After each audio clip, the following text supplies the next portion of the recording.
my God. We're back. We are back. After a long hiatus that we didn't even, I don't think we said anything about it. We just kind of went away for about a month. Yeah.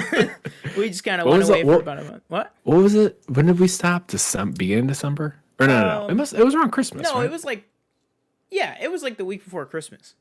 It wasn't even a full month. Okay.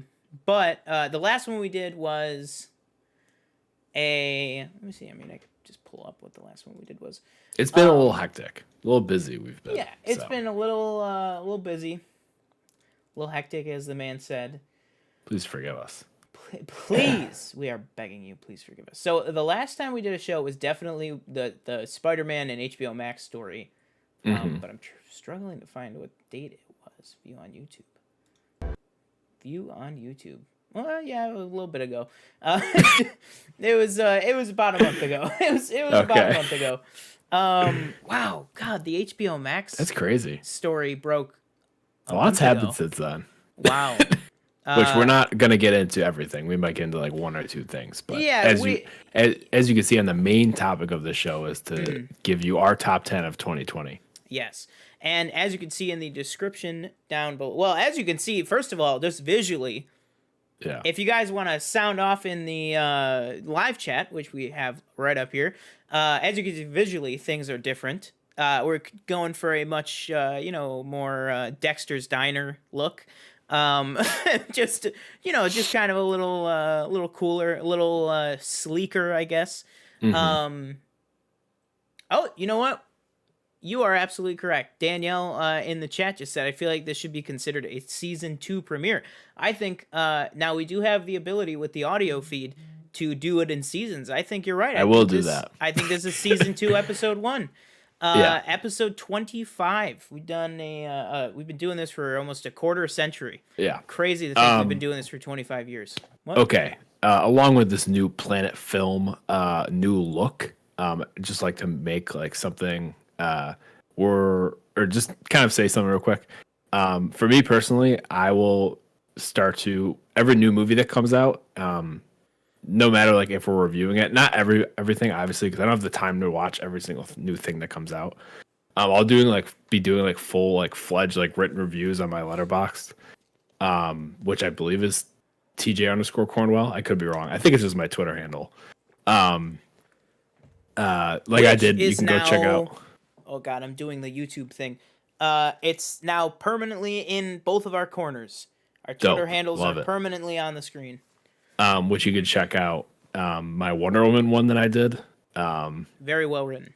It was a fine movie. It was whatever. But things that are older, maybe I'll give a quick blurb about it, because I'm not if it comes out in I told Sean, if it comes out in 1980, I'm not going to do a whole thing, because people have written everything you can about a movie that came out 30 years ago. Yeah. Who has and that was kind of my quick spiel. 2001: A Space Odyssey. Yeah. It's good. Before we get into our top 10 lists or anything, before even I just want to ask Sean, and I said we needed to do this before. I know we are a movie podcast, but I need Sean to make his football prediction for this season, because as you know, the Bills are in the playoffs, AFC wild card, won the AFC division, East division, for the first time in 25 years or whatever it is, something ridiculous like that. Before I was born, before Sean was born, crazy shit like that. So Sean, how far are the Bills gonna go? Shit like that. Yes, chat. Go Bills. Go Bills. And let me know about the audio levels. Now, last season I was always louder than TJ. Now apparently TJ is louder than me. We're working it out. I'm a little close. There's YouTube channels that have been at this for decades that still. I mean, Rhett and Link have sound issues, so I think we're doing good. But let us know. So I've talked about many times on this, I'm not the biggest sports guy, but recently the past few years I've been trying to get more into it and stuff and keep track. I think we're going all the way. I think we're winning the Stanley Cup this year for sure. I think we're going to get the most touchdown dribbles, and I mean, just it's crazy. I mean, LeBron's been great. No, really though, I really think, I don't know if we're gonna go all the way. I don't know if we're gonna win the Super Bowl. That's not crazy talk. It's definitely not crazy talk anymore. That's for sure. Oh no. saying that the Bills could possibly win the Super Bowl is something I never thought I would say in my lifetime. Yeah. But you're not a crazy person to think that. I'm not saying you specifically, just in no, general. I know, not at all. But I think we have a really good shot of making it to the game. Yeah, I was telling Danielle the other day that that's such a Buffalo thing. So like, we're so good in the year of a pandemic. Oh yeah, absolutely. Yeah. You know, my personal prediction is I think we take care of the Colts this Saturday. Because in all honesty, their quarterback Phil Rivers doesn't really scare me. As long as we can stop the run, we should be good. Again, assuming that the Steelers beat the Browns, we'd face the Steelers, who again don't really scare me all that much because they can't run the ball, which is actually, I would say, our defensive deficiency. And Ben Roethlisberger doesn't really scare me that much, and we beat them earlier in the season, and that's not even one. Like, if you watch this past week, we put up 56 points against one of the best defenses in the league, who was playing for something. They were playing to get into the playoffs. Yeah. And we put in our backups, and we might have scored more with our backups in. I think we did, yeah. Now, against the Chiefs, that's where I get a little nervous because well, that's the Chiefs where people have been wondering, is that where it's going to head this, like, since we've been on this hot streak, they've been like, well, this is going to end one way. It's with the Chiefs stomping out the Bills. But it's like, I don't know anymore. When we faced the Chiefs, it wasn't that, like, they definitely beat us. Like, they ran all over us. Like, they had like 200 yards on the ground or something like that, which is, that was like week 4 or 5 or whatever it was. But if we can somehow stop Patrick Mahomes, I don't know how, or make sure that they can't run, we definitely have a chance because we can score points. That's the problem. Like, you have to beat the Chiefs, you have to score points because they can put up 30 a game, which we can. Which clearly. We can, obviously. Yeah, clearly. I think that we'd beat them, but it'd be very, very thin margin. Like, you'd win by like a field goal or something, maybe. Yeah. I mean, I would agree with that. I think that's likely. And the quick if we get to the Super Bowl, I think we could win it, but I think it would depend on who we're facing. So like, if we're facing like the Green Bay Packers, I think maybe that'd be a tough one. Like, as far as like, if we face like the Saints or the Packers, I think that'd be really tough, but the other teams don't scare me that much. I mean, the Buccaneers are a scary team with like Tom Brady, and they have like a million different weapons, but they've shown to be very inconsistent at times. So, and we're like I think you said that we're like just hot as hell. Like, yeah. Like, I mean, this team, ever since they lost to the Hail Mary, they call it the Hail Murray. We've just been like, and I don't know if you saw, I retweeted Deion Dawkins. He did like a letter to like, touching on like 9 points during 2020. Like, and he said that like the loss to the Cardinals, they like flipped a switch in everybody. Well, also, I think it has to, I think also, I mean, it was the exact same week, so that's true. Yeah. I think also it had to do with, wasn't it Josh Allen's grandmother died? Like the day before a game, and the next game he just Seattle, yeah. He just just like, and I think they've just been carrying that through. They came off those 2 losses. He lost his grandmother, and I think he was just like, no, I'm putting it all, like, it's like Creed in The Office, put it all on the puck. You know what I mean? Like, he's putting it, like Josh is putting it all on the ball, man. He's putting everything he has in. I mean, it's great. I mean, it's amazing to watch. I'm at work for most of them, although not anymore, which we'll talk about in a little bit.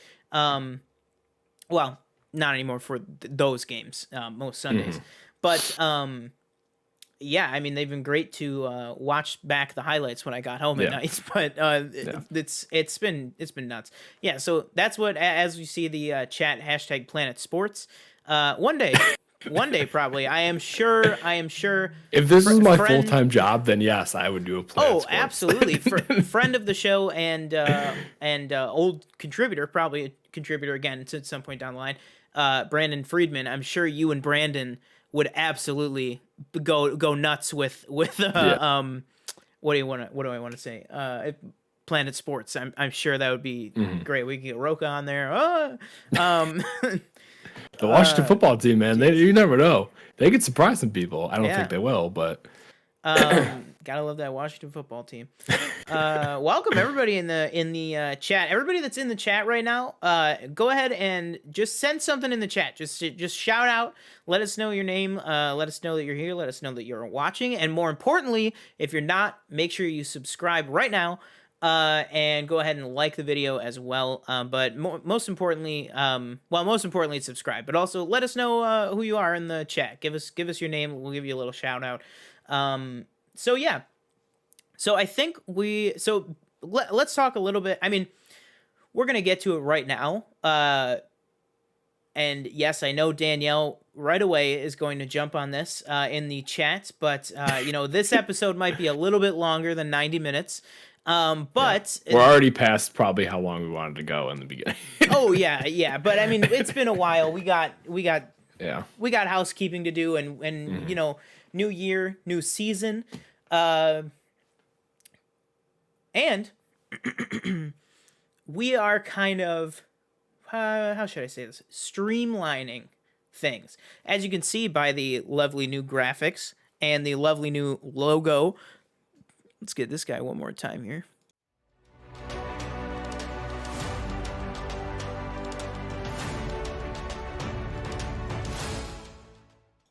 There you go. For those that did not catch it at the beginning, that is our new logo. We're trying to change things up, make it a little more, streamlined, a little more clean-cut look. Not that before it wasn't, but I feel like it was a good start. I definitely feel like we are in a better, how do I want to say this?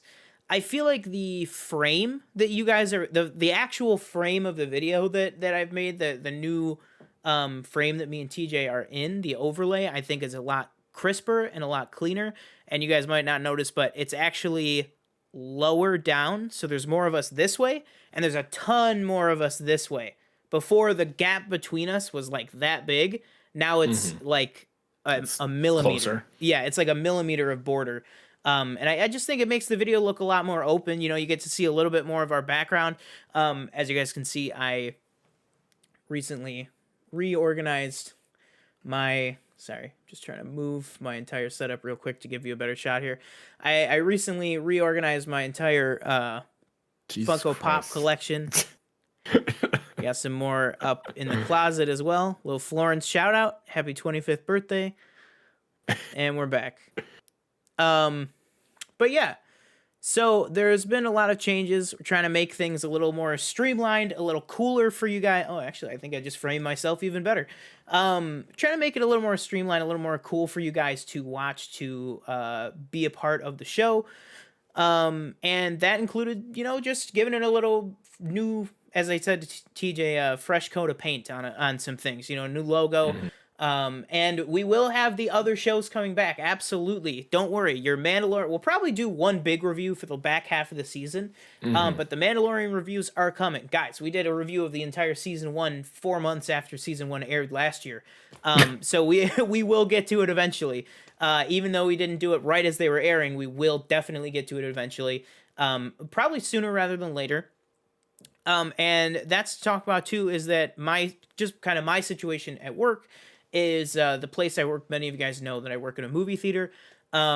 Just with all the overall COVID stuff and precaution, and honestly, just to make sure that we are, doing the best kind of business practices, we're going down to only being open on the weekends, because that's when our peak business is. So we're making sure that we're open, during our peak business, which basically translates to me having a ton more free time, but also being able to still work and be at work, which, is kind of best of both worlds. So I will have a lot more free time on my hands, like 4 days a week. So I will definitely be keeping more up to date. One thing I'd love to do, since for the most part, our shows are 8 p.m. Eastern Standard Time on Tuesdays. And for the most part, I will have Wednesdays off. So I'm going to try and, do what most YouTubers do and most shows like ours do, which is, go back through and not edit the main video, but, pull some pieces out, some great conversation pieces, and throw those up as individual videos on the channel. So that maybe if you are new to the channel or anything, you just want a little bit of a taste for the channel, you can go ahead and, watch those little short clip outs, and then hopefully join us, every week for the main show. But we will be bringing Council back. Planet Council will be back again, also with a new, fresh look. Don't worry, guys. It's going to be great. And yes, once we get all the scheduling worked out, Planet Hero will be back. Planet Hero will definitely be back much sooner rather than later, with WandaVision coming out. So that is going to be coming very, very soon. It's all logistics. It's all logistics. And what's it called? And it's, depending on scheduling, right now, the main thing for me is getting the shows out. Mm-hmm. And you might be like, well, what does that mean? I mean, actually getting the shows on the air for you guys. That is what the main priority is. And so if that's something where, if I don't have a co-host, or if it has to be Donald one week because TJ's not available, or if it's going to be, TJ maybe filling in on Planet Hero, or maybe even, I could just send them the files, maybe even Donald and TJ doing a show together if I'm out for some reason. We're trying to get everything going so that, we can bring you the show and the shows as frequently as possible. And the main thing that we are trying with that, is TJ and I have talked about, is we are going to try our absolute hardest, darndest to bring you this show, the Planet Film Network's flagship show, Planet Film, to bring you it every single week. Now, if that means that it has to be pre-recorded one week due to scheduling, if it means that it has to be on a Wednesday, that's what we'll do. If it means it has to be on a Monday, that's what we'll do. But the main home for this is Tuesday nights at 8 p.m. Eastern. You guys know this. Make sure everybody else knows it too. Give us a like and follow on our social media platforms. Instagram is at planet_filmpod, and then Twitter is at planetfilmpod with no underscore. And then just quick, the audio only will still be out on Wednesday nights. Yep, absolutely. And that is in the bio of our YouTube page. You go to our All My Links tab there. It's also in our All My Links, which is basically just a tree that brings you, a link to all of our social medias, everywhere that you could follow us. That is in the bio of all of our stuff too. So awesome. So with that, basically our main pitch here to you guys is that it is one topic, two hosts, 90 minutes. We've already talked about that today, just because of all this that we're kind of getting out of the way. It probably is going to go a little bit over 90 minutes. But the main thing is that we're not going to be doing, 45 minutes to an hour of news, then finally getting into the main topic, then doing another topic after that, and then closing out the show, which the news especially led to a lot of pre-production every week. This one topic is going to make it much easier for us to basically, I don't think it will, because we have a lot of good ideas brewing for future topics. But, if there's ever a week where we're like, crap, we don't really know what to do, we could just think of one and go live. And we would just be able to go off the cuff, because it's just that one topic that we need to focus on. So it's very, very great that we are, able to do that for you guys, and that we are able to get the shows as frequent as possible, with kind of streamlining not just the look of things, but also the flow of things and the actual structure of the show. Now, that's not to say that a main topic one week might be news. There might be so much news, or such a big news story, that our one topic for the week is that. But it will mostly be one topic. But that doesn't mean that at the start of the show we might still do, little mini reviews, which we actually have 2 of this week, which I have one and TJ has one, and then we will get right into the main topic for you guys. So these are going to be literally about 2 or 3 minutes, and that's it. And TJ, do you want to go first, or do you want me to go first? I'll just say a quick little piece. So recently, I think probably like 2-3 weeks ago, I finally finished Better Call Saul. I caught up, so I'm ready for season 6 whenever that comes out, because I don't even think it's filming yet because of COVID. I thought it was very, very good. again, I'm not one to doubt Vince Gilligan because obviously we've seen what he did with Breaking Bad. We've seen what he's done with Better Call Saul. Mm-hmm. You've seen like everybody, do we need a El Camino? Do we need a movie? No, we don't. Let's give it to him. Still great. Still works. Oh, absolutely. Yeah. Better Call Saul is that show that you would think, and I thought at the beginning as well, is like, will this really work? Because like I know where most of these characters end up, because obviously it's a prequel. But it's still Vince Gilligan is so good, especially in this season 5. He's so good at getting you to like almost forget that what happens to this person. Mm-hmm. And like, spoiler if you've seen Breaking Bad, Bob Odenkirk is in that show. And there's this one scene, or there's a few scenes, even with like Nacho, where it's like you think maybe he's gonna, not make it, and then but it's like in your head you're like, well, I know he does because he's obviously in Breaking Bad. But it's just like those mind games that he's able to kind of play, I feel like, that makes the show really great. Mm-hmm. And obviously the acting is like amazing. I don't know how many Emmy did it win anything? Remember like a few months ago when the nominations came out, and I don't know if it won anything. Remember. I think it deserves all the I don't know awards. if it won. Especially who plays Kim Wexler? I always forget. She's amazing. In every Ray episode. Seahorn, right? Yeah. Yeah. She's amazing in it. Michael Banks, right? Or no? Jonathan Banks. Yeah. Is amazing. Bob Odenkirk's amazing. Everybody in that show is amazing. You can't say enough. And then the Michael is Michael Mando, Nacho. Oh, right. Yeah. He's so good. And also shout out to Tony Dalton as Lalo in the last season. My God, he is that dude is crazy in that show. Who is going to be one of the main characters in the Hawkeye series. And of course Giancarlo. You can't say enough about him either. Yeah. But yeah, just quick, like, honestly, if you're not sure about Better Call Saul because you love Breaking Bad so much, you're like, I don't know if it'll be as good. It's definitely, and when Sean told me that it's possibly better, I would totally agree with that.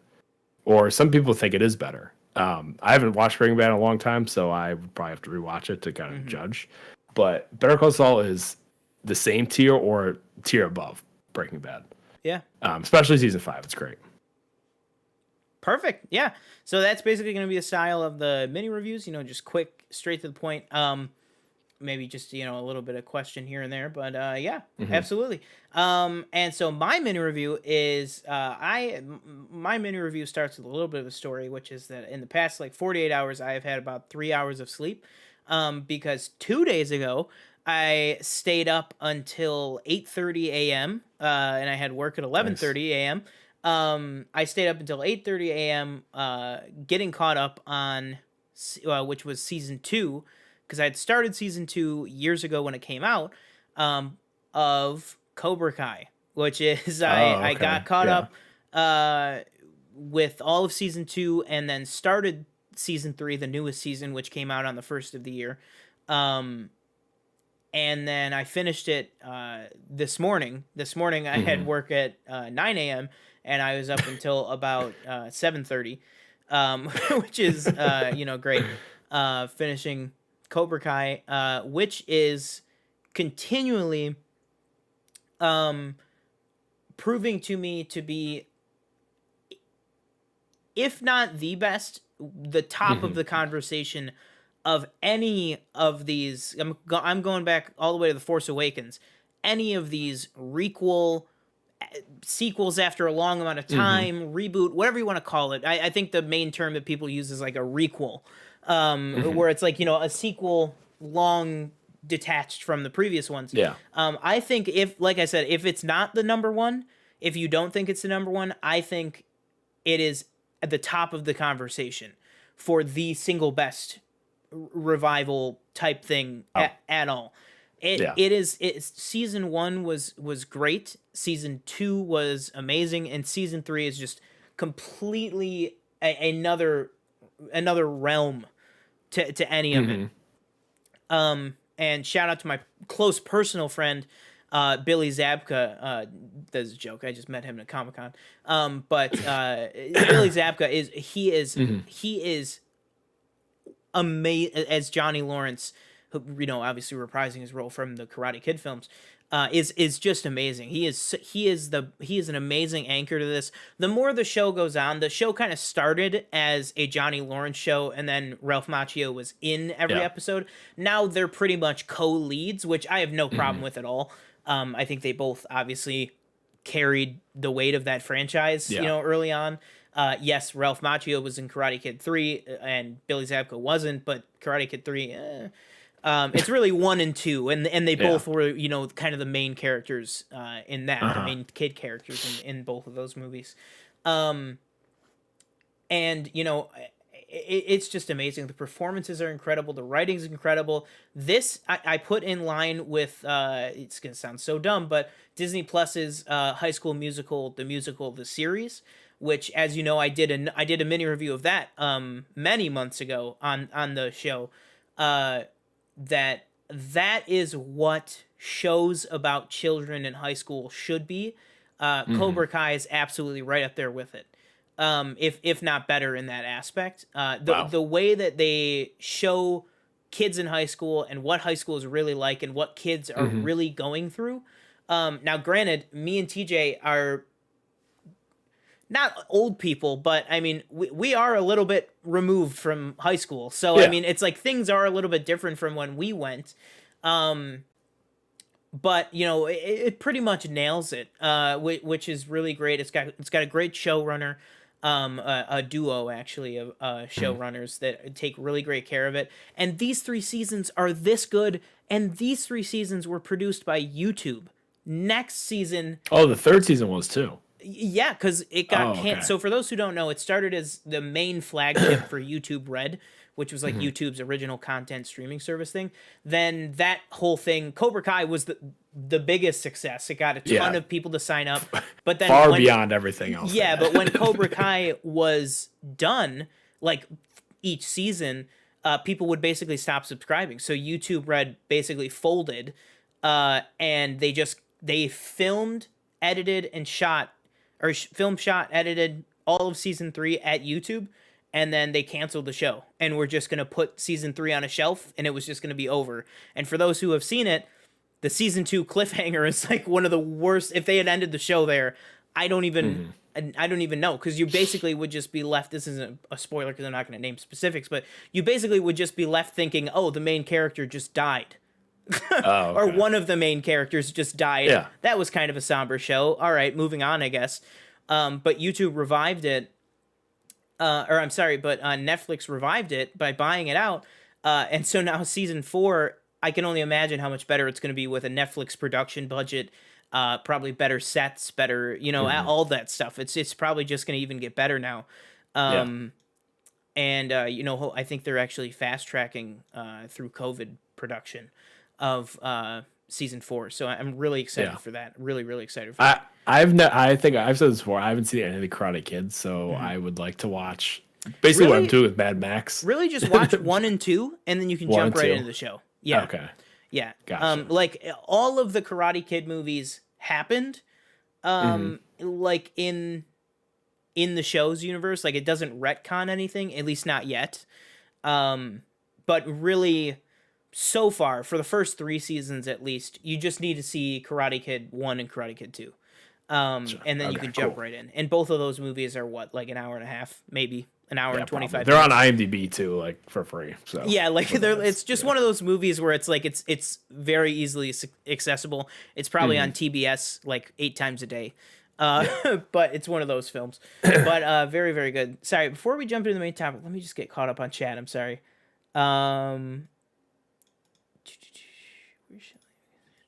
Oh, there you go. It's a lot better than expected. Yeah.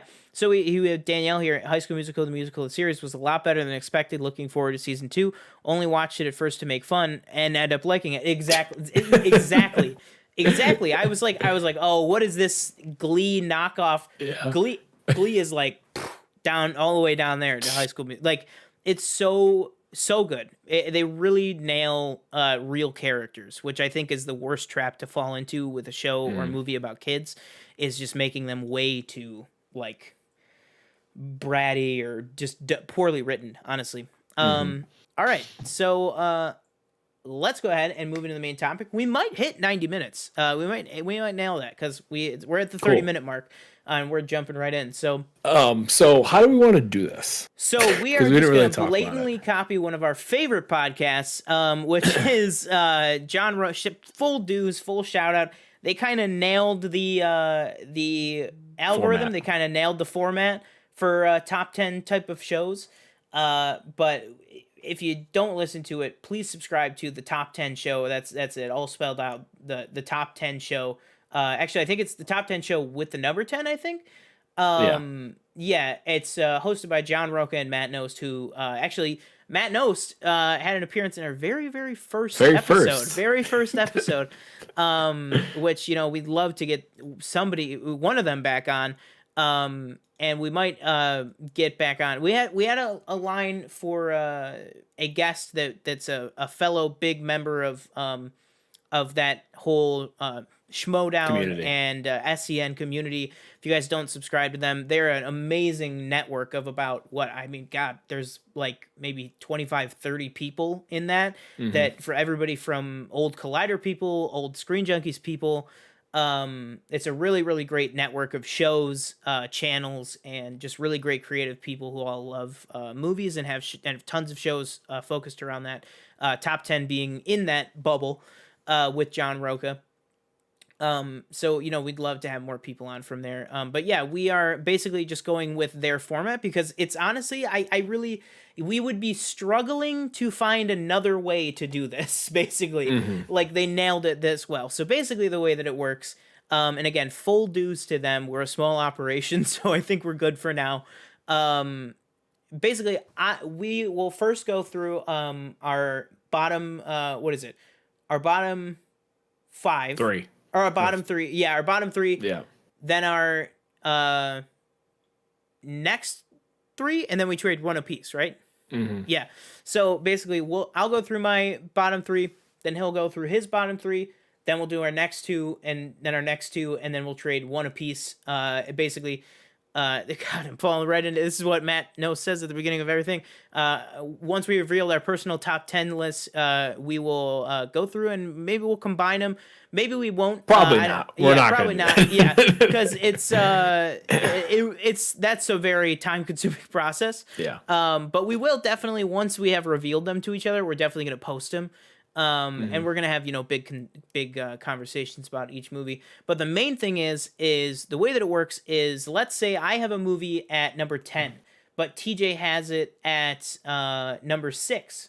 Then we could just talk about it right then, because anything TJ has it at number 6. Then we would do what's called punting, which is basically we punt the conversation down a little bit to the person who has the higher number. And there's a little bit more to it with that, like specifically where it is on the person's list. But we'll just talk about it when it comes up. But basically, if we say, oh, that's a punt, it basically means one of us holds it in higher esteem. So we're going to save it for that person to basically take that conversation. So TJ, is there anything I'm missing? Is there anything else? No, all good. All right, perfect. Let me see. Let's do brackets.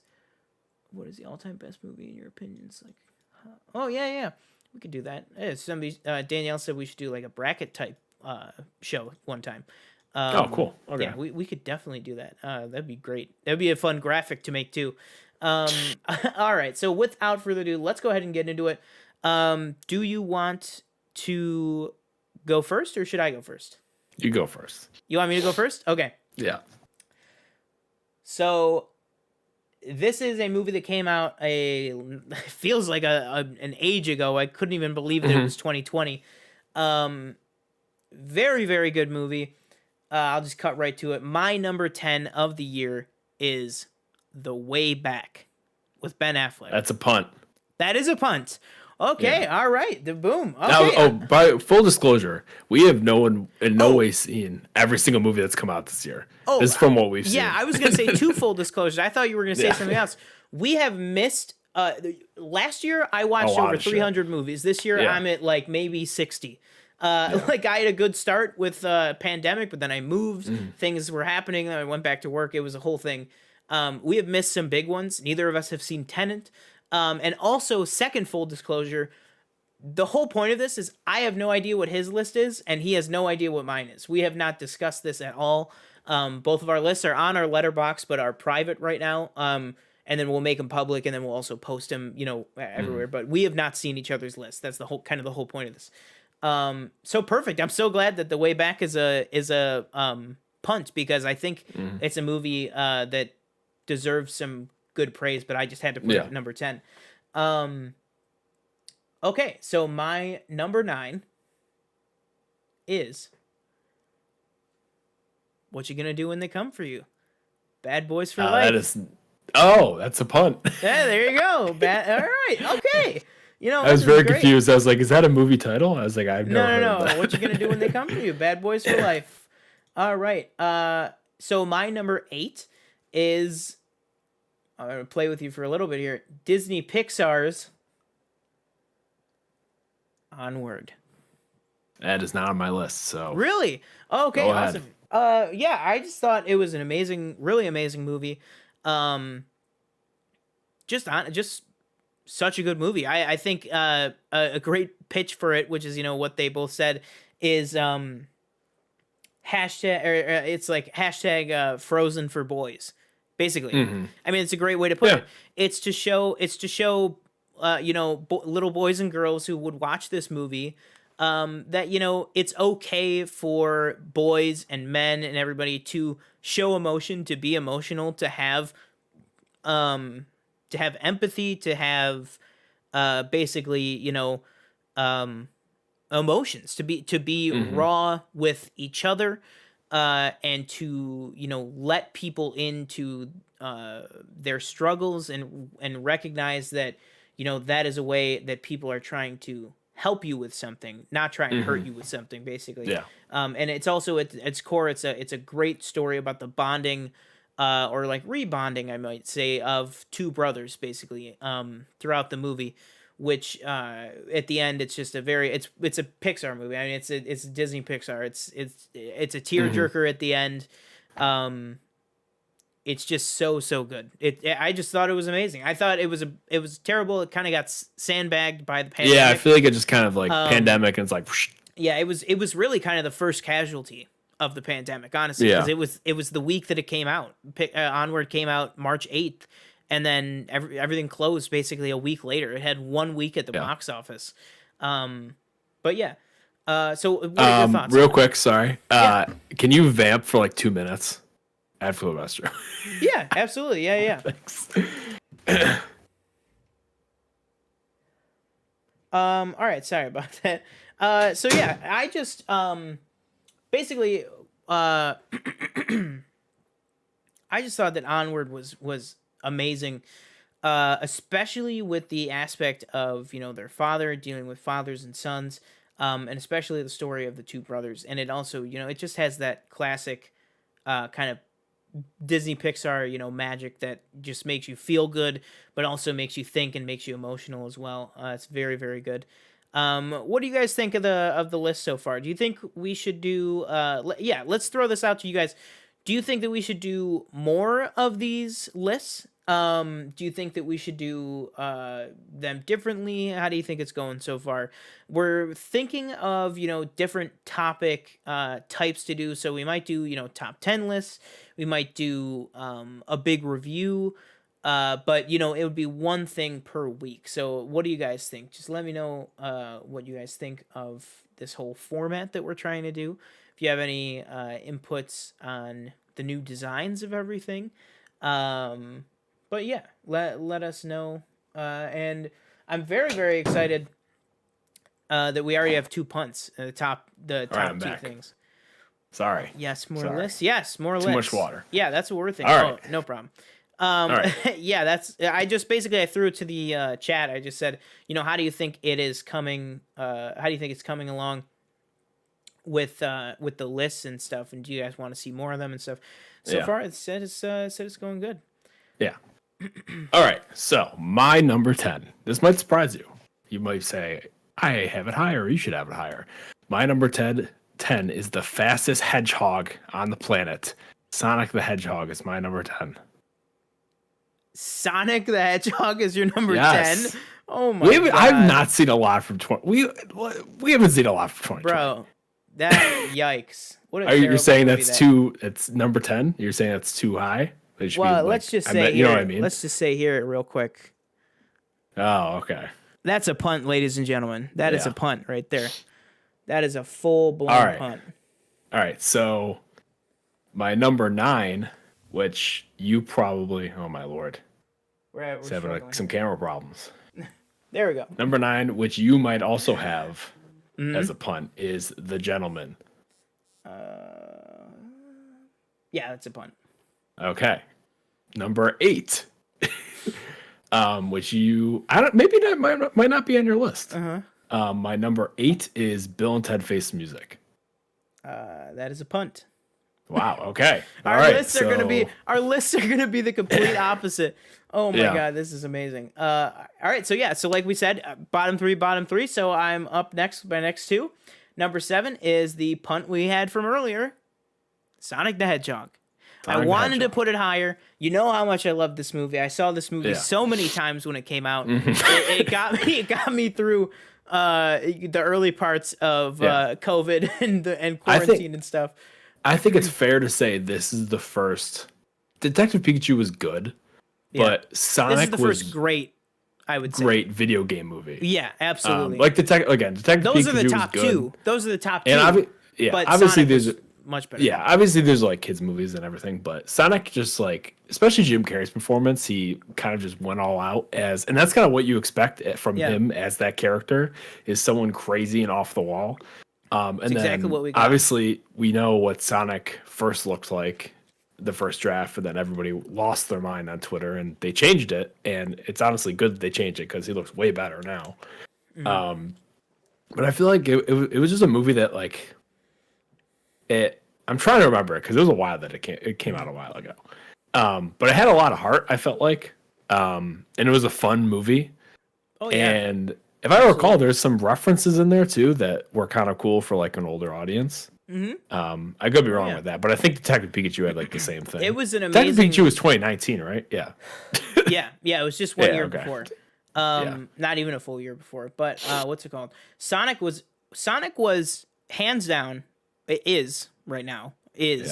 Hands down the best video game movie. Period. One of the best comedies of 2020, and also while at the same time being a great 4-quadrant film, which for those who don't know, like when you say 4 quadrants, that's like you hit man, woman at every age. Like so when you say it's a great 4-quadrant film, it means it's a movie perfectly geared for every demographic. Like it's got full check marks across the board. Like you said, like you got video game references for the fans of the franchise. You got, Jim Carrey references for, people like us and like people from the like born in the 90s or born in the 80s and stuff. Also somebody we need to talk about who we haven't talked about yet, James Marsden, incredible in this movie. James Marsden is so good in this. The dynamic just between him and Sonic is just very, very, very funny and very well written. And it's one of those movies where you think it's going to turn campy or it's going to take itself too seriously. And then it just turns right at the last second. And you're like, oh my God, this movie, you're like, it always keeps you kind of on your toes, like in the absolute best way possible. Yeah. The only problem you had with the movie was there was no Knuckles, which I would agree with. Yeah, I mean, obviously Knuckles is definitely going to be in the next one, but yeah, Knuckles. For those who we've talked about, but Knuckles is definitely my favorite character from the Sonic verse. We did get his species, but we did not get him as a character.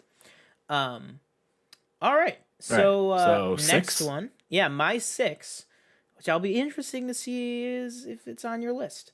My number 6 is a film that we reviewed on this podcast. Oh, okay.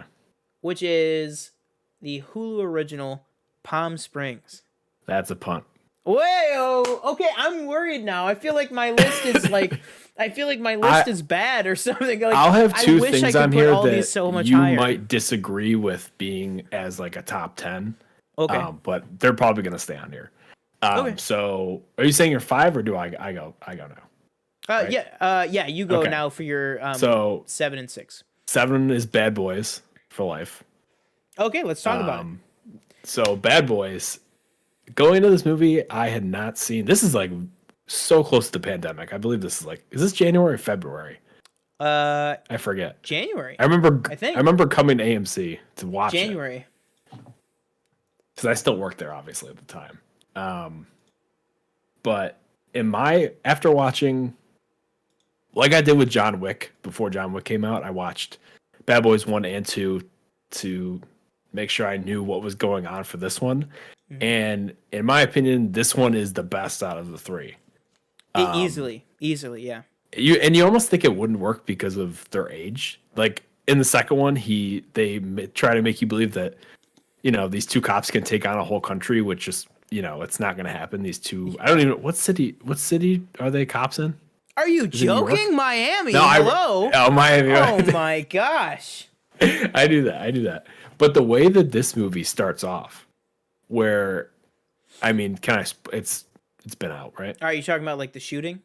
Yeah, like when Will Smith gets shot. Yeah, it's like, very early on in the movie. Yeah. Yeah, it's like I mean, I didn't. Yeah, expect it's that. very jarring. And it's not. I mean, you could consider it a spoil if you want, but it's very early in the movie, and clearly, if you've seen the trailers, he's not dead for 90% of the movie. So yeah, just watch. It's not a spoiler, but yeah.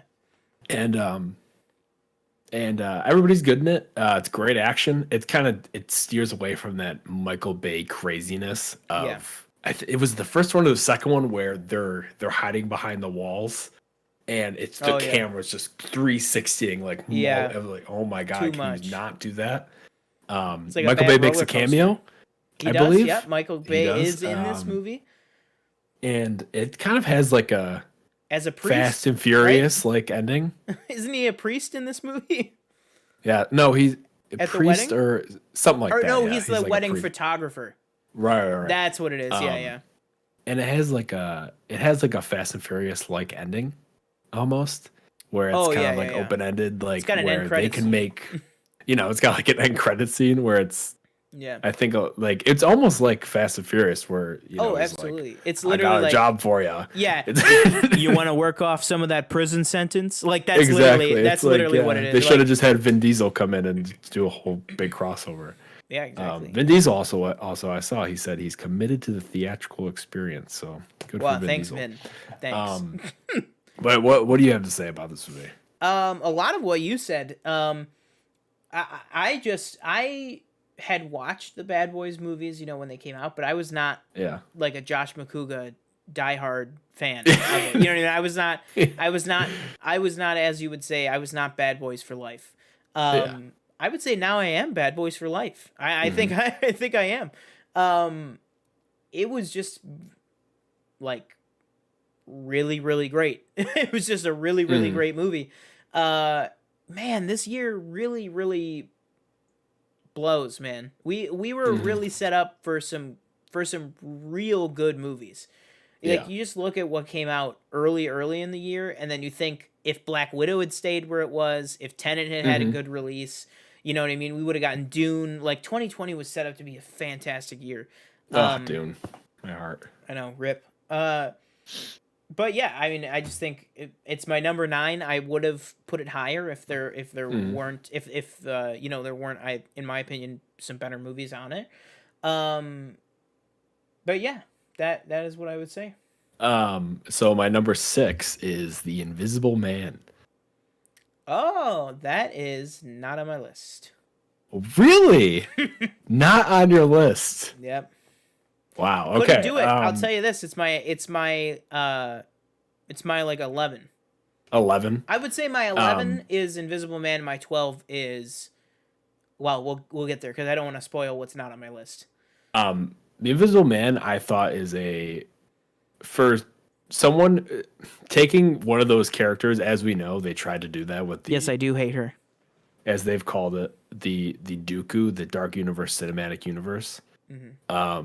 What they tried to do, obviously, you got Tom Cruise, the Mummy. I think Johnny Depp was supposed to be the Invisible Man, if I recall. And then they had Russell Crowe as, oh my lord! Wait, what did you say it was called? Dr. Jekyll. You said it was called the Dooku. Yeah. Oh, the Dark Universe Cinematic I only dealt Universe. with a man called Tyrannus. Sorry. Planet Council. Elizabeth Moss is amazing in this movie. She had a good year too. She was in Shirley, which I know me and Danielle watched together. It was more of like an independent type film. Invisible Man, though, I thought another movie that I feel like was kind of, or no, it came out in February. But the only problem I probably had with the movie was the ending. There's a few things that just didn't really make logical sense almost. And there's no way a cop would be fine with that, even if he is your best friend. Like, it's just not a thing. No way. But she's amazing in the movie. I thought, like I said, the idea of, again, spoiler, it came out, about a year ago almost, that he just has a suit. I thought that was really cool, that he's not like some, I don't even know how the Invisible Man is the Invisible Man. They also spoiled that in later trailers too. So it's not even really spoiler. Basically. Like they showed that actually in trailers. they do. They literally showed it in the trailer. Which is disappointing. But yeah, and it's pretty gruesome at some points, if I recall. Oh, absolutely, yeah. But I just thought the hospital scene in the parking lot. Yes, very gruesome. Yeah. That very gruesome. And I think that she was actually like early talks where before obviously everything happened, where people were like, she could win an Oscar for this, if I recall, because she's very, very good in it. Yeah. I almost feel like she's like almost like an underrated. Can I say that? Or I think she's an overrated actress. I'm not a fan. Okay. Not a fan at all. I haven't seen her in that much, so like I didn't see The Kitchen. Did you see The Kitchen? I heard that was awful. No, I did not see The Kitchen. Okay. I am not a fan of hers. But what's it called? But I will say the reason why this movie is not on my list is not because of her. As Michelle said in chat, I earlier in the year I really, really liked this movie. I just don't find myself wanting to revisit it, and every movie on this list I have either revisited or want to revisit but just couldn't because of time. Invisible Man I thought I would want to revisit over and over again, but I just haven't been pulled back to it. Maybe that could change in the future. Movies change in your opinion with time. But yeah. Even if you can watch like the behind the scenes, I don't know if you've seen it with like the guy in the green, like the green screen suit, and they're getting pulled across the dining room table, and her being choked up against the wall. I thought that it just like looks really cool. Oh yeah. But yeah, that's my number 6. And I love Leigh Whannell too. The director. Leigh Whannell, great. He did what's it called? I didn't see it. Upgrade, yeah. I heard that's really good. I still have to, and they're actually, I think it's FX or FX on Hulu, whatever it's called now, is doing an Upgrade series. Okay. Like a series based in that universe, which I'm very excited for because Leigh Whannell is writing, and I think possibly directing that. Okay, so that was your number 6. So, yep. All right, so my number 5, and now we're to the top 5. We basically trade one apiece, so we go back and forth here. So my number 5 is the pun from earlier. Got any guesses? Gentlemen. Nope. Bill and Ted Face the Music. Okay.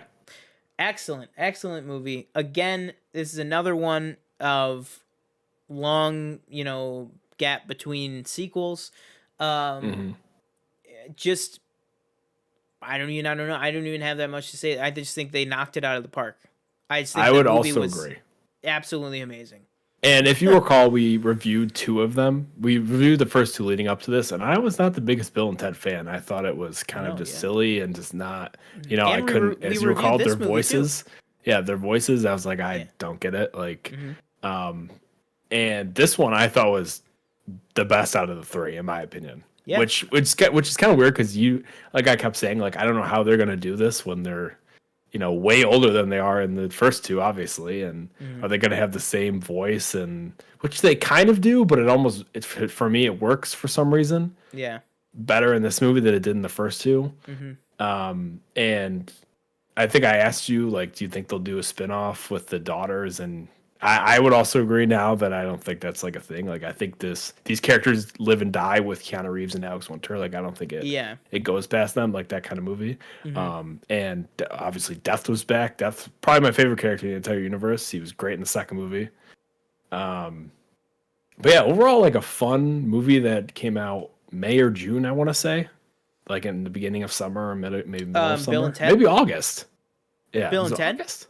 Yeah. I think it was August. August, okay. Yeah. It was kind of like a nice relaxer from everything that we had gone through so far. Oh, yeah. We're still going through it. The whole point of these movies is, like it's really all about like unity and like bringing people together and like all that kind of stuff. Like that's what the Bill and Ted movies have always been about. And that's especially what this third one is about. And I just think it came at the perfect time. Honestly, it was. Yeah, I think it was August because it was after most of the protests and stuff. And I think it was one of those things where it was kind of a moment where, Bill and Ted, at least on Twitter, at least, and for most people that watched it, it kind of gave them something to be happy about or look forward to. Kind of, yeah. Yeah. But yeah, I think just an incredible movie. So my number 5 is The Way Back. Oh, there we go. Pun from earlier. Boom. Yeah. Go for it. Way Back, great movie. Again, this came out, oh my God, it was so long ago. It's early, weird. I feel like I'm still in 2020 for some reason. I don't know why. It's probably because this whole thing is still going on. Yeah. Like, the pandemic is just synonymous I can't pronounce it.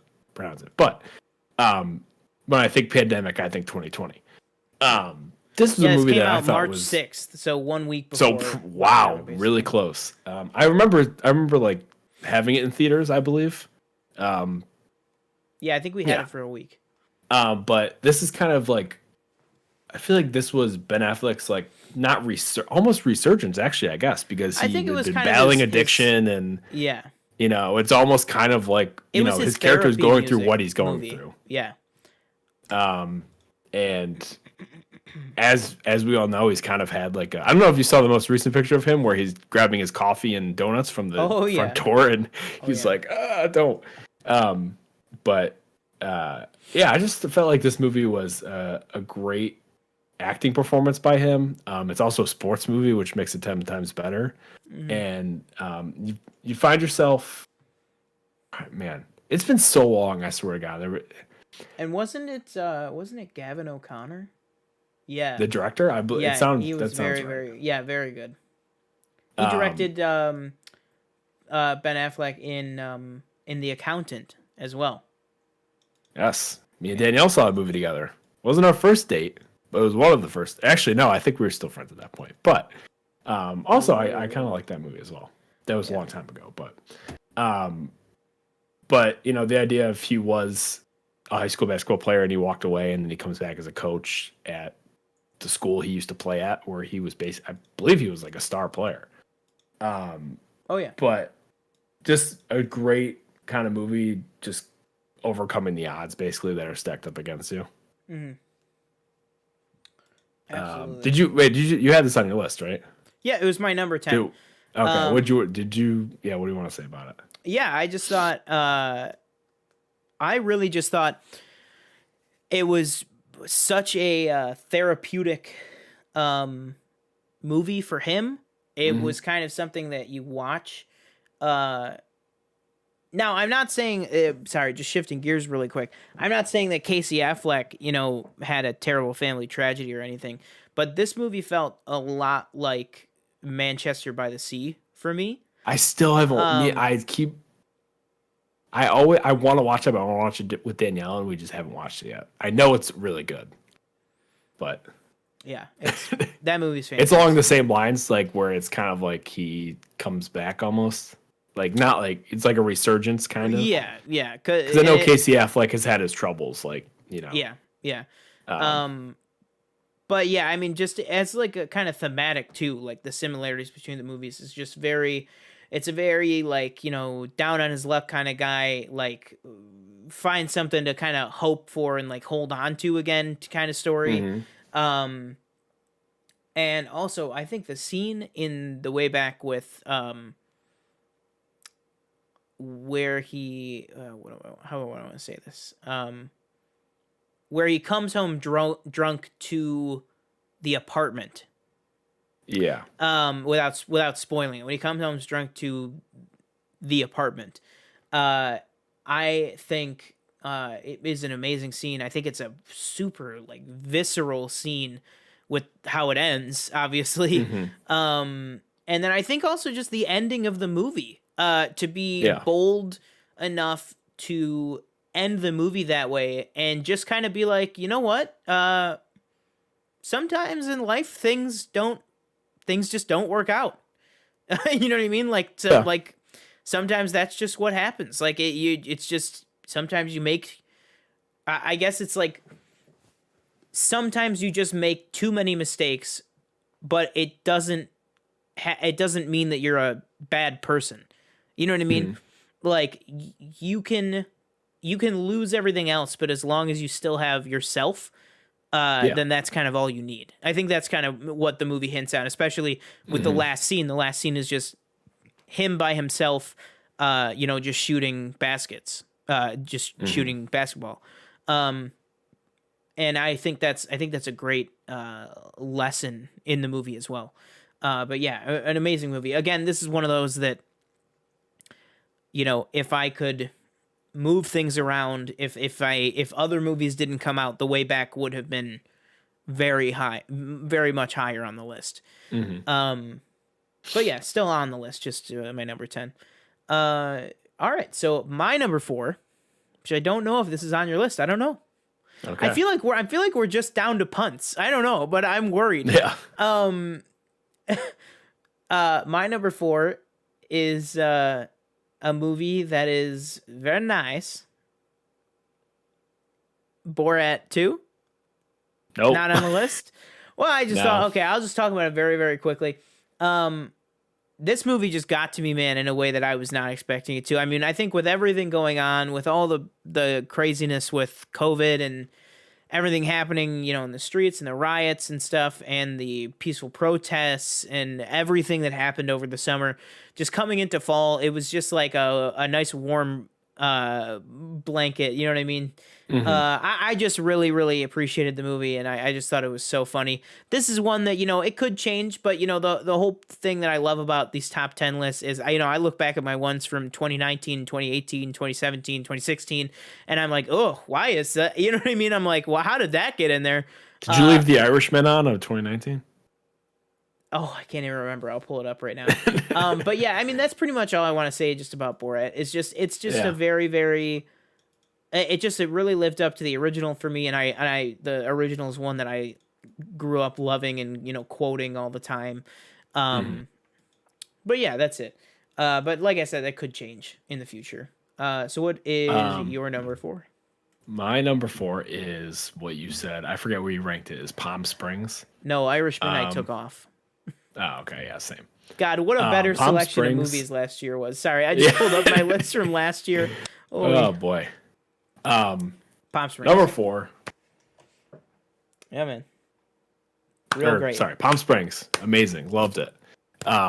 Which, I think it's like set the record for the highest movie purchased out of Sundance or something like that by Hulu. Oh, yeah. Yeah. Set a record for, like we said, it takes like we said this when we reviewed it however many months ago. It takes the whole idea of, the Groundhog Day effect and kind of almost flips it almost. Yes, there's some like mystical elements, but it still has a heart. J.K. Simmons, amazing, even though he has a smaller part, but he's still very good in it. Andy Samberg. I forget the girl's name. Christine Milioti. Yeah, she's amazing in it. And it's just, I feel like it was kind of like a surprise, like something that maybe not a lot of people expect to be good. I've never seen any of the other like Lonely Island movies. I don't know if you have. Like, have you seen Popstar or anything like that? No, I have not. Okay. I know the people like that. I think most people like that one. I think there's another one that I can't remember. Hot Rod, right? Was in that one or no? Yes, yeah, Hot Rod. But yeah, it had a lot of heart. Movie I really liked, and another movie that kind of, kind of took the angst away that everybody was going through, or not took it away completely, but kind of like settled people down. Just like what Bill and Ted did for me. Yeah. What about you? What did you think? Yeah, I just thought, go watch our review. I thought it was an amazing movie. I just think it's funny, scary, great, heartwarming, heart-wrenching, honestly. And I think just an amazing script. I could understand why it launched one of the biggest, or the biggest bidding war out of the festivals, because it was a massive win for Hulu. It was just so good. It was just such a good movie. Again, it's one that it disappoints me to put it at 6. But yeah, it was just so great. Such a great movie. That's really all I could say. Everybody was just top notch in it. It was great script, great acting, great direction. Everything was just on fire for the movie for me. I could watch that movie over and over and over again. I've seen it probably 4 times. So you're number 3. My number 3 is now I'm really getting worried here. I'm really getting worried because I think there's more punts. No, I think you might have one on your list that I definitely don't have. Okay.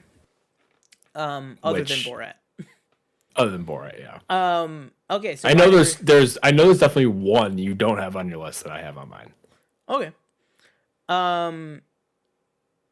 So I'm interested to know what you think. What you think that is.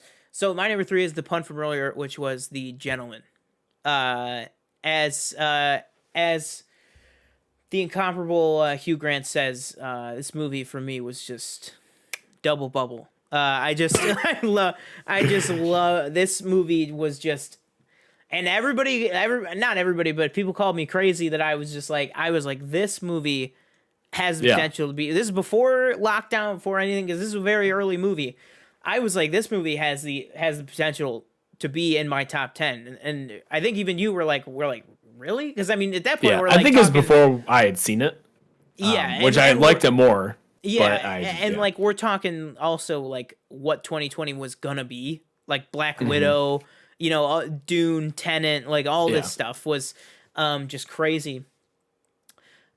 And but yeah, this movie, Guy Ritchie for me. I would say I'm like a moderate Guy Ritchie. No, I love Guy Ritchie's films, but I'm not one that like watches them over and over again or like seeks them out or anything like that.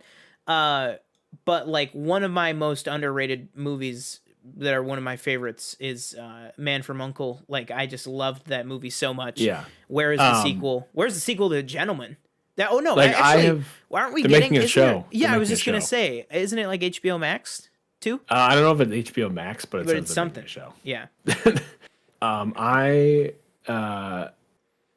I honestly haven't seen. This is the first Guy Ritchie film I've ever seen. I've never seen Man from U.N.C.L.E. I've never seen like Revolver. Wow. Yeah, Revolver, Snatch, Lock and Stock, or Lock Stock. Sorry, Lock Stock and Two Smoking None of the Barrels. Sherlocks or anything.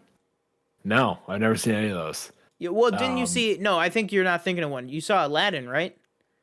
Oh, Aladdin. Yeah. Yeah. I've never seen. Yeah, but is that You've like never seen a Guy that's Ritchie not like his film? Exactly. Yeah, I've never seen a Guy Ritchie film. Yeah. I would even say because when I think Aladdin, I think it's a Disney movie, not a Guy Ritchie movie. I would even say like the Sherlock Holmes movies don't fit in that either. Like we're talking like Gentleman, Man from U.N.C.L.E., Snatch, Lock, Stock, that kind of stuff. I know King Arthur wasn't the greatest. I didn't see that. Did you see that? I saw it. I was not a fan. I normally not hate, but I very much dislike Charlie Hunnam. Really? Until Danielle loves Charlie Hunnam. Until this maybe not movie. Loves, but she really likes him. Until this movie. Okay. I thought he was good. Oh my god, he was very good. He was as Raymond in this. It just his interactions with McConaughey, his chemistry with McConaughey, and his chemistry with Hugh Grant in both of those, because those are it's kind of told like Guy Ritchie, it's told in two kind of different times.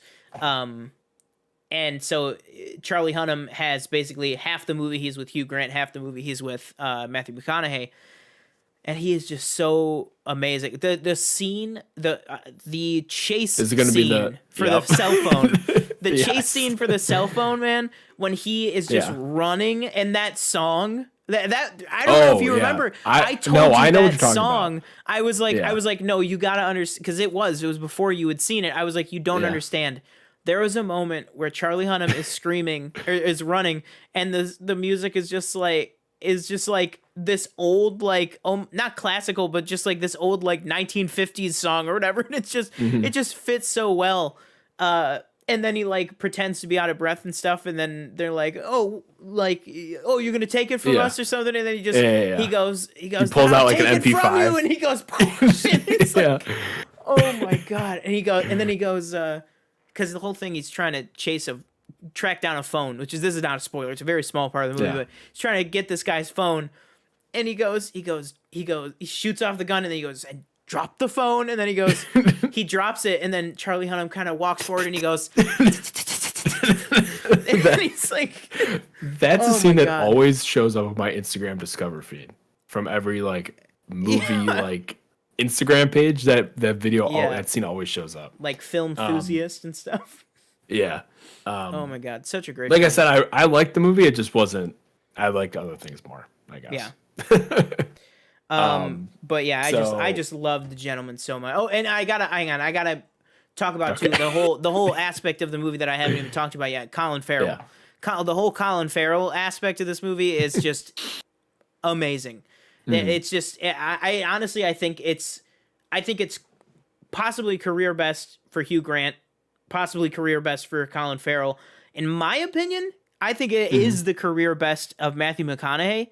I think he is just on fire in this. I mean, sure, you want to talk about like pure acting performance with the crying and everything, everything the Academy goes for and stuff, with like crying and the emotion and stuff. Like, exactly, Interstellar, Dallas Buyers Club. But for me, I think this is just my favorite performance of his, hands down. Is definitely Gentleman. So what is your number 3? Now this might be. There's one of two movies that you might not consider. Not even movies. Actually, this one you might consider. My first, you might not. You probably. I don't even think you've seen it. But my 3 is Hamilton. Okay. Okay. I mean, it's not on my list. I haven't watched it, but go. Oh, you haven't watched it? No, I haven't watched it. Oh my lord. Hamilton is. I think I was planning on watching it before In the Heights came out. And then In the Heights got delayed, so I never ended up watching it. I mean, I'm not going to go through the story because everybody knows what Hamilton is. I feel like everybody's seen it, except you. Well, I mean, you know what the gist is. You know the gist. Everybody's seen Hamilton, except for you. You know the gist. My name is Alexander Hamilton. Yeah. It's so... having seen like it live at Shays, except without, obviously, the Broadway cast. Yeah. Was like... I loved it when I saw it at Shays. I thought it was great. This made me love it even more. Like I've vlogged it twice. There's been times where I wanted to see it again. I know Danielle's watched it 3 or 4 times, probably over.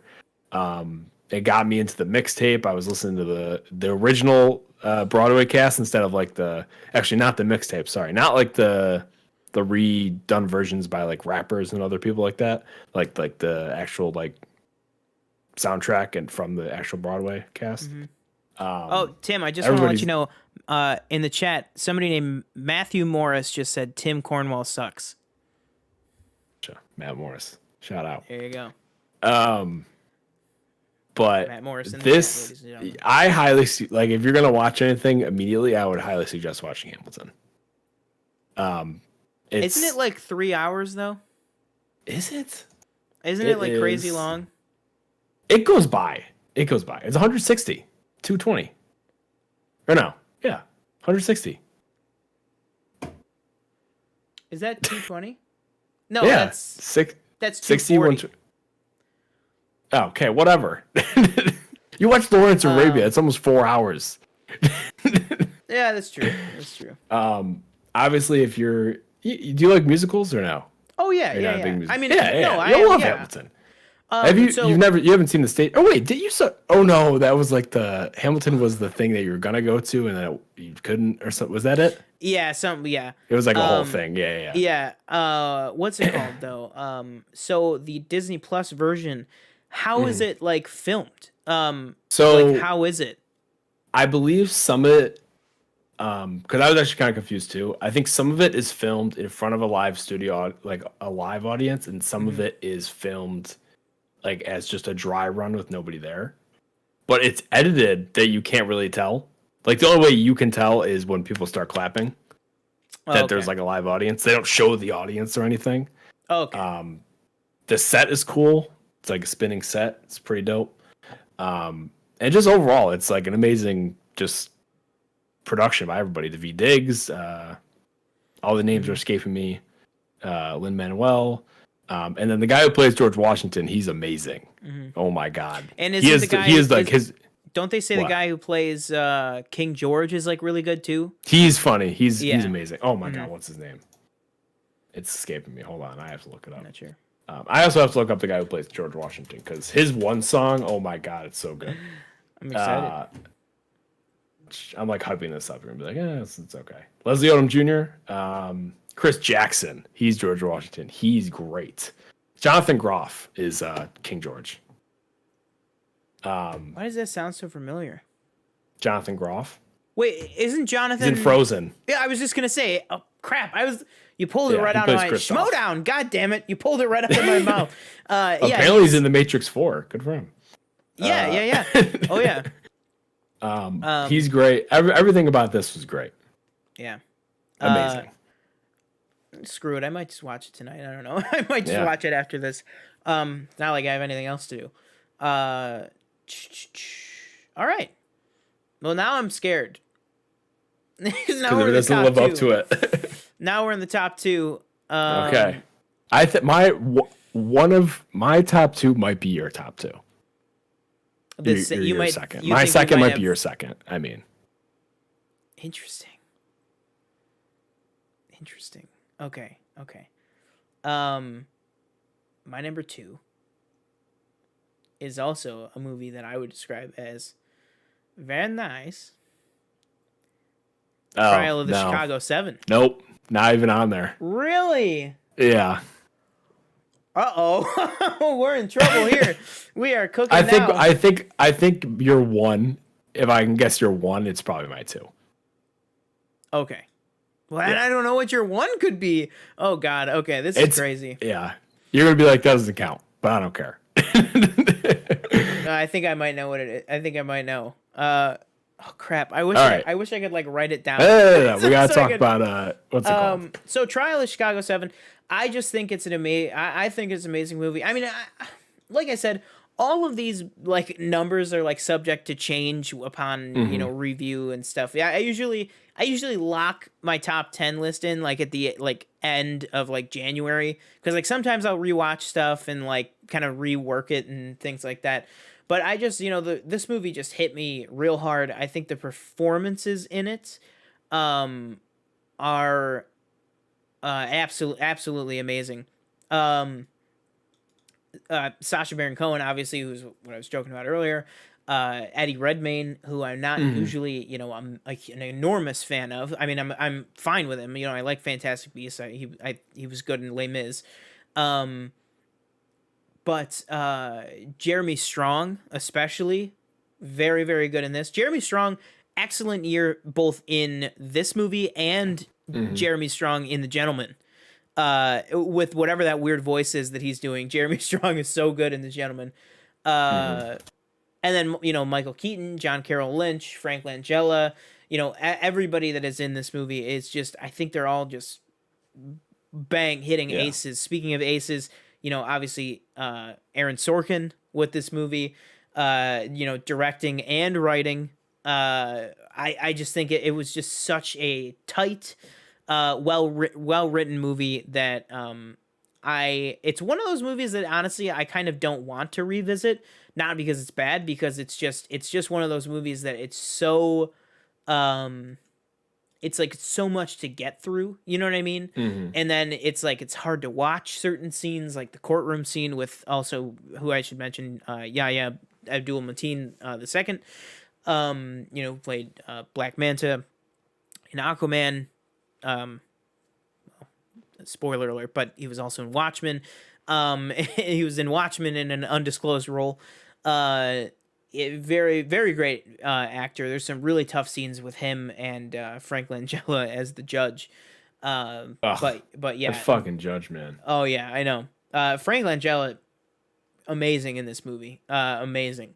Also John Carroll Lynch, definitely. But I think in this movie, I think clearly, he's the kind of the poster child for the movie. I think Sasha Baron Cohen's performance is just out of this world. I mean, again, you have a movie. I mean, this movie and Borat came out on the same day. Like you couldn't have two more disparate, different performances by the same actor. You know what I mean? Just the fact that guy has those two different gears, that he shows off sometimes, is just crazy. He's just so good in this, and I hope whenever the hell the Oscars might be, that I hope Sasha gets some sort of awards nomination, contention, anything for his role as Abby in this movie. It just was amazing. But yeah, the more you're talking about it, I might have to reevaluate at some point. I've just heard that like it's not the like entirely like not accurate, but it's like it doesn't go all the way where in some places where it should. Where I think I talked to you was especially like with the gagging scene, that it's stuff like that.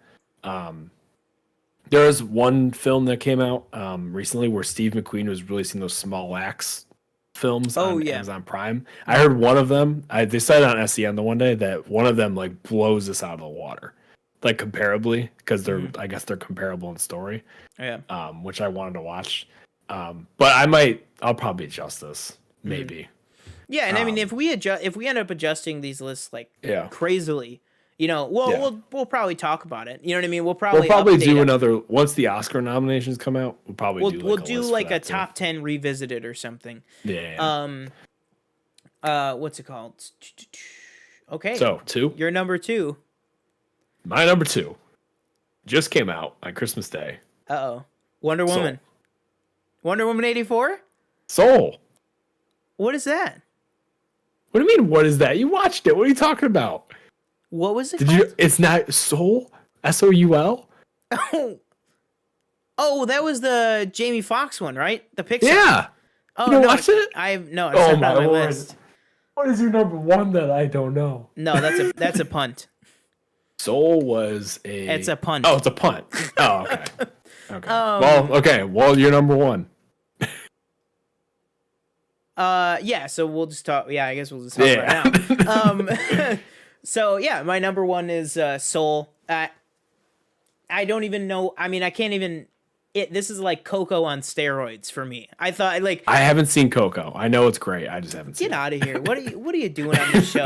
What are you doing? You're telling these people that you know movies. I know. Crazy. It's irresponsible. That's what it is. No, this movie is just absolutely just, I mean, Jamie Foxx is one of the weirdest people in Hollywood, that he can go from, like, I'm gonna kill Spider-Man to, like, you know what I mean? Like, just the you can go from Electro to Django to this character. To Ray, right? Like Ray Charles, like then back around to Joe Gardner. Like, I can't. Exactly. Danielle just said I was so amazed by Soul. Some scenes didn't even look like animation. Absolutely. Oh yeah. I mean, it looked amazing. I mean, they show. I know. Danielle just said it, Molly, in the chat, but both Soul and High School Musical, the series, is on Disney Plus. They're both on Disney Plus right now. So if you have Disney Plus, you can watch both of those. Along with Hamilton. Hamilton is also on Disney Plus. One of the best characters that at first I was like, is that Graham Norton? Perfect role. Oh yeah. Yeah. I was like, he's so funny. Why is Graham Norton in this? And I was like, what? Oh my God. I was like, well, I need more of him. I need a spin-off Disney Plus like short story like show with Graham Norton. Moonwind. I need a spin-off show, The Adventures of Moonwind. But yeah, I mean him, obviously we talked about Jamie Foxx. And then the third person we got to talk about which obviously is Tina Fey. Tina Fey in this movie is just absolutely incredible. She's like she's so funny, but she's also I don't even know like how to describe it. It's like 22 is like all of us that she doesn't want to go. So basically it's about the soul world. It's called when you die in this in this world, this concept of this movie, there's a great beyond, which is where you go when you die, but then there's also a great before, which is basically where the soul of your body kind of gets put together. You kind of start developing your soul before your birth. And so that's where this movie takes place. And 22, who is played by Tina Fey, is a soul who basically has been trying not to go to Earth. Like she keeps trying. She keeps not. Basically, I don't want to get too much into spoilers or ruin it because the movie's only been out for a few weeks. But it is on Disney Plus right now with no additional cost. So go watch it because it's amazing. 22 basically has been, let's just say she's just been putting off going to Earth. She's had some struggles and stuff like that. And so basically it's about the two of them kind of learning it's kind of the old thing of like, you never know how much you love something until you lose it. It's kind of like, Joe kind of took his life for granted. He was like, my life's not going anywhere, all this stuff. Oh my God, I finally got my big break. But then it's like the whole movie, it's kind of like, well, does your big break doesn't really matter because you're alive. Your big break is life. You know what I mean? Like that's what you're here for.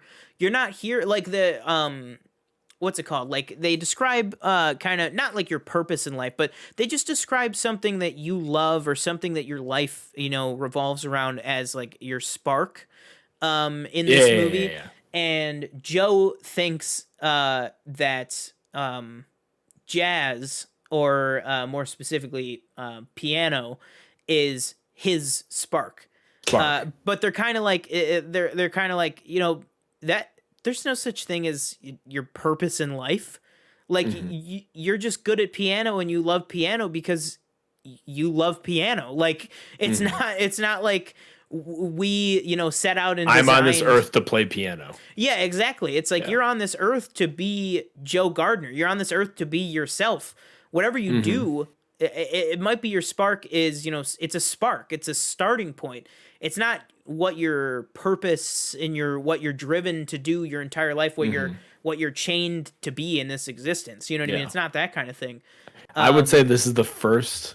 I obviously haven't seen all the Pixar movies, but this is maybe the first movie that's almost geared more towards adults. Like it's still a kids movie, but the messages are more adult themes. Yeah, I mean, I don't even like. I feel like if the cat wasn't in this movie, it would be just a straight adult movie. Yeah. I honestly think I think Tina Fey joking around and stuff like that's like kids and stuff too, but it's very like it's a very adult movie. That's all. I mean, I think it's the most adult movie that Pixar's ever made. I would say this and Inside Out. Probably this, Inside Out, and Coco. Inside Out, I haven't seen it. Oh my God, take it to the moon for me. I know Pixar just makes bangers like hit after hit after hit. Oh yeah, and I think Incredibles 2 is probably more specifically than Pixar. I think Pete Docter, who is now the main guy running Pixar, he personally directed Inside Out, personally directed Up, personally directed Monsters Inc., and personally directed Soul. I mean, those are 4 of the most hard-hitting, best Pixar movies, outside of the Toy Story franchise. They're just amazing. But yeah, I mean, that's what I would say for Soul.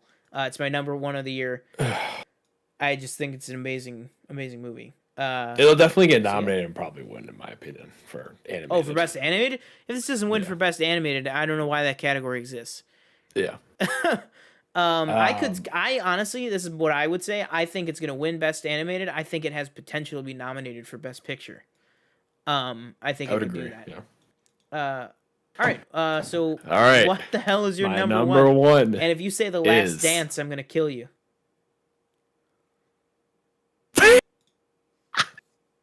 What's your number 1?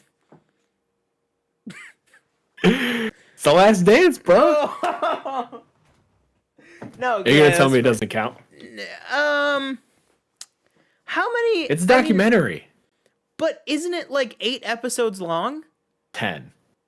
It's like 10 hours? I mean, I don't know. It's loggable on Letterboxd. All right, whatever. It's been a weird year. The runtime is 491 minutes. Did you watch it? I think I told you to watch it. I watched like the first 3 episodes. And you're like, eh. Yeah, I was like, oh. You did say you're not a big sports guy, so I guess I could see like. I'll let it pass. It's okay. If we were combining the list, if we were doing that part, Soul would be number 1. Soul. Yeah. But it's 2020. There's not much to choose from. Honorable mention, real quick. It's actually not. I'm like completely joking. Ratatouille the musical, the TikTok musical. Haven't seen it. Go see it. Also loggable for on a good TikTok. cause. It's for a good cause. Yeah. Also loggable on TikTok or loggable on Letterboxd. I mean. The Last Dance is probably the best sport. If not the best, then one of the best sports documentaries I've ever seen. Maybe one of the best documentaries I've ever seen. Takes you through, Jordan's career, all the different ups and downs through that run with the Bulls. Shows you his leadership style which you may not agree with.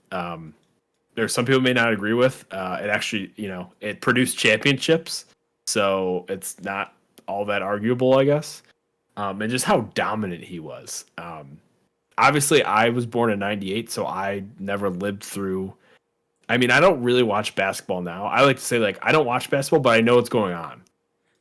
So, like, I know who's on what team. I know, who's, like, a decent player and who's, like, a fine player, But I don't watch. Seeing, like, the highlights from him when he came into the league from college, from University of North Carolina, he's just... in my opinion, he's like, I wasn't sure between like him and LeBron James, like who's the best player of all time, but I think he's the best player of all time because this is a lot of stuff that I didn't know, like the records, the shots, the just the drive to get better and crush his opponent. He was not going to let anybody stand in his way, and it's one that I can't commit to. I would like to watch it again. I think it's rewatchable. If not every episode, then some episodes. And this is something that they actually, it was supposed to come out later, and then when the pandemic started, they were like, "I just put it out," and it aired on ESPN. It's very like just I said this when I did like a little mini review, whenever it came out like a few months ago, on the show. Is that it? Like this, he would make up things that players said to give him that chip on his shoulder to take himself to the next level. Like the lengths that the guy would go to, kind of get that extra step on you is just ridiculous. And obviously, he made some enemies along the way. It's seen throughout the documentary. Yeah. But like I said, it's just one of the best documentaries I've ever seen, and If you haven't seen it, you have to watch it. I know, again, you're not a big basketball or a big sports guy, but I highly suggest it. If you don't want to, I don't know how long the episode. They must be like an hour 20. They might be less than that. Hold on. This is what I would say for the top 10 list. I mean, I let you talk about it for a little bit, but I would say it wouldn't count on the list of top 10 films.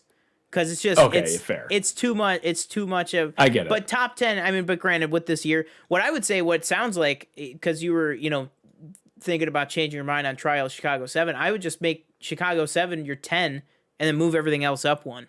Probably, yeah. You know what I mean? But yeah, I mean, if that's your favorite thing that came out this year, you know what I mean? Then that's worthy of the conversation. Yeah, each episode is 50 minutes. So it's not. So it's like a limited series, but I mean, like basically, because I mean, like if that was the case, then I would put like Mando season 2 on here. Okay, fair. Well, now here's the tricky thing though: is like if we like this time next year, what about like WandaVision? I mean, that's basically that's TV. Oh wait, it's limited though. It's like series, it's 9 episodes. It's like 9 half-hour episodes, and like Kevin Feige is like, oh yeah, they're just movies split up. They're like 6-hour movies. If you want to do that top 10 of the year, I would say like is this movies or top? I guess did we establish that? I think I wrote movies, top 10. Okay, well then I guess I mean, so it doesn't. Last Stand is kind of disqualified. Either way, either way. I guess maybe what we should do is maybe we should take this week. All right, let's wrap this up because we're a little bit over we're a little bit over 90 minutes. We're at about 95 minutes right now. But we absolutely, if we didn't have to talk about all the extra stuff at the beginning because it was first episode back, we definitely would have been right at the 90-minute mark. So let's go ahead and wrap this up. That'll probably do it for this week's episode. But maybe what we'll do is maybe we will, kind of look at what we have and see if maybe we can come up with a top 10 TV shows of 2020. I think for TV shows, we should do not just TV shows that came out in 2020, but maybe TV shows that we, let's say, got caught up on in 2020. So like you could do Better Call Saul, you know what I mean? Like that kind of thing. Maybe not something that came out in 2020, but something that you finished in 2020. I can tell you right now, we can't do top 10 because I have not. I've watched more movies than I've seen. I don't even think I've caught up 5 shows. Not 5 shows. Mandalorian. Okay, Mandalorian. Okay, yeah. Maybe 3 or 4. Maybe. Well, we could work on it. Yeah, we could see. I'd have to look. But if not, we could definitely take a look. I'm sure that would be a different conversation next year. Because next year, Disney Plus is about to just start cranking them out. So I'm sure we will have 20 TV shows that we could talk about. Oh, dude, you watched Clone Wars Rebels? Oh, yeah. Okay. Yeah. That was 2020. Yeah, it was this year. I know. Isn't that insanity? All of season 7 of Clone Wars was this year. Yikes. That's whack. Not even that, like, less than a year ago, too. It was February that it came out. Yeah. All right. Yeah, I think that'll do it. Again, wrap it up. Like we said, new streamlined show, 1 topic, 2 hosts, 90 minutes. It's pretty close. Yeah. Right there, right in the bottom here, I am Sean Monk at Paste Eating Yak on Twitter. And our if you go to the all my links tab on our YouTube channel or in any of our socials, you can find my letterbox there, where this list will be public as well, so you can see any of my previous years top 10 lists. We actually both TJ and I last year, maybe we could even revisit that as one of these topics is just both of us last year before we did the show or anything. We both did our top 10 of the decade, which I think was a pretty interesting list. And so maybe we could take a look at that too. 1 year out from the decade, basically. But yeah, so make sure you are following us on Twitter, which is just at Planet Film Pod, and make sure you're following us on Instagram, which is Planet _Film Pod. You want to close it out? Yeah. I'm TJ Cornwell, and I'm at TJ_Cornwell on Twitter, and that is also my letterboxd. Like Sean said, follow the Instagram, Twitter. Listen to us on podcast feeds. Yeah. Rate us, review us, subscribe, click that notification bell on YouTube. And I'm not going to go out with, we're going to come up with a new little phrase because we've probably used up the Bill and Ted one at this point. So we'll see you next week on Tuesday at 8 p.m. Eastern Standard Time. See ya. Peace.